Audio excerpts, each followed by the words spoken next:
A body of mass 200 gram is tied to a spring of a spring constant 12.5 Newton per meter, while the other end of a spring is fixed at point O. If the body moves about O in a circular path of a smooth horizontal surface with a constant angular speed of 5 radian per second, the ratio of extension in spring to its natural length will be. Summary क्या है?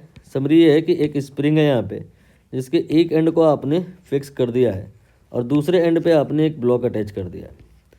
ये आपका block हो गया और ये आपका fix and हो गया।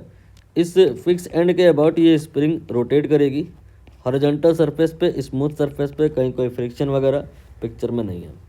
एंगुलर स्पीड यहाँ पे दी हुई है। Due to that rotation spring की जो लेंथ है वो इंक्रीज़ कर जाएगी।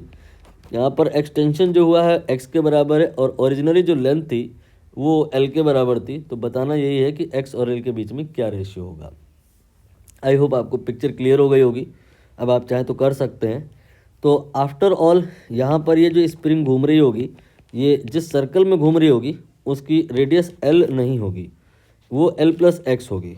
तो यहाँ पर अगर हम block of the mass m assume करें तो इसमें जो सेंट्रीफ्यूगल लग रहा होगा that will be m r omega square, r will be l plus x. Now इसमें स्प्रिंग का रिस्टोरिंग फोर्स भी एक्ट करेगा that will be k x. X यहाँ पर एक्सटेंशन है, अलोंगेशन है।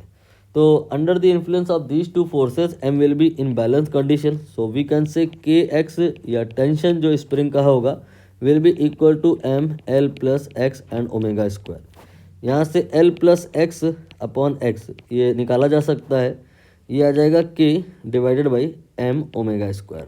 ठीक है, और यहाँ से अगर हम अलग अलग डिवाइड कर दें एक्स को तो l by x plus one, then ये आ जाएगा k by omega square and ये माइनस वन हो गया, इधर से हटा दिया मैंने।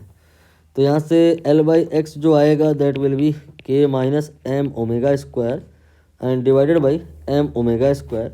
We need according to the equation x by l, so will be m omega square and divided by k minus m omega square. आपके प्रश्न के लिए फॉर्मूला रेडी है और अब बस वैल्यू पुट करनी है। जैसे एम ये 200 ग्राम है, you can say 0.2 in KG.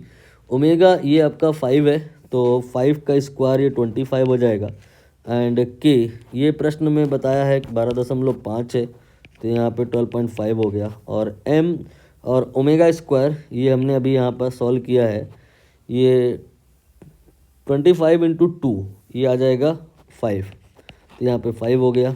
ये आ गया 5 डिवाइडेड बाई 12.5 माइनस 5 ये आपका 7.5 हो जाएगा और यहाँ पर 50/75 हो जाएगा, 2/3 finally will be the answer.